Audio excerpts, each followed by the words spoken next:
ហរណ៍ផ្ទាល់តាមនងថាបើខ្ញុំកាន់កាប់ដីមួយកន្លែងតាំងពីឆ្នាំ1979មកប៉ុន្តែខ្ញុំមិនមានបានកម្មសិទ្ធិលើដីនឹងទេតើខ្ញុំមានសិទ្ធិជាអ្វីនៅលើដីនឹងតើខ្ញុំជាម្ចាស់កម្មសិទ្ធិឬក៏មិនមែនទេ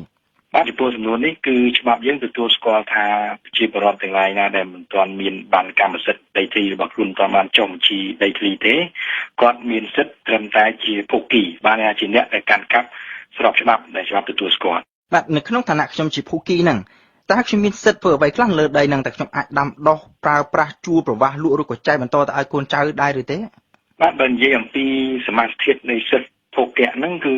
ភូគីម្នាក់មានសិទ្ធិដូចជាកម្មសិទ្ធិករដែរមានអ្នកគាត់អាចប្រើប្រាស់គាត់អាចដាំដុះគាត់អាចយកទៅជួលឬក៏យកទៅប្រចាំឬក៏យកទៅប្រវាស់ឲ្យគេបានថាប្រើប្រាស់អាស្រ័យផលនឹងអាចចាត់ចែងមានអ្នកគាត់អាចផ្ទេរសិទ្ធិឲ្យគេបានដែរច្បាប់របស់យើងកំណត់ថាភូគៈហ្នឹងបង្កើតបានទៅជាសិទ្ធិផនដឹកលើអចលនវត្ថុដែលអាចធ្វើជាកម្មវត្ថុនៃកិច្ចការជំនួយបានមានន័យថាគាត់អាចធ្វើដូចជាកម្មសិទ្ធិករដែរបាទចាំមានន័យថាបើទោះបីជាខ្ញុំអត់មែនជាកម្មសិទ្ធិករក៏ដោយក៏ខ្ញុំអាចលក់ឬក៏ចែកបន្តទៅឲ្យកូនចៅខ្ញុំបានដូចគ្នាដែរបាទគឺត្រឹមត្រូវបាទចឹងឧបមាថាបើសិនជាខ្ញុំចែកបន្តទៅឲ្យកូនឬក៏ខ្ញុំលក់ទៅឲ្យនរណាម្នាក់ភាគីដែលទទួលដីបន្តពីខ្ញុំទៅហ្នឹងតើទទួលជាភូគីតដែរឬក៏ជាម្ចាស់កម្មសិទ្ធិបាទគឺអ្នកដែលទទួលសិទ្ធិបន្តពីភូគីហ្នឹងគឺគាត់ទទួលបានត្រឹមតែជាសិទ្ធិភូគៈទេន័យថាมันអាចផ្ដល់ឲ្យលើសពីអ្វីដែលអ្នកគេទទួលមាននោះទេបាទ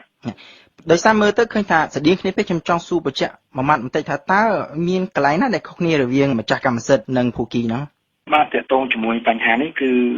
សិទ្ធិភូគៈហើយនិងសិទ្ធិកម្មសិទ្ធិបើនិយាយអំពីវិសាលភាពនៃសិទ្ធិបែបទំហំនៃសិទ្ធិហ្នឹងគឺប្រហែលគ្នាទេប៉ុន្តែសំខាន់គឺស្ថិតនៅត្រង់ការគាំពៀនៃច្បាប់របស់យើងគឺយើងទទួលស្គាល់ការពៀពេញលេញចំពោះសិទ្ធិកម្មសិទ្ធិចំណែកឯសិទ្ធិភូគៈហ្នឹងគឺស្ថិតនៅក្នុងការពិចារណាមានន័យថាអាចនឹងមានការជំទាស់ទៅថ្ងៃមុខបើសិនជាមានករណីវិវាទកើតឡើងមានករណីមានការតវ៉ាទាមទារហ្នឹងគឺជាប្រភពមួយនៃទំនាស់ដែលមានន័យថាជាសិទ្ធិមួយដែលមិនទាន់ដាច់ស្រេចជាសិទ្ធិដែលមានលក្ខណៈជាបណ្ដោះអាសន្នហើយដែលរងចាំធ្វើការទទួលយកសិទ្ធិកម្មសិទ្ធិជាស្ថាពរទៅថ្ងៃមុខក្រោយពីមានការចុះបញ្ជីដីធ្លីនោះមកបាទ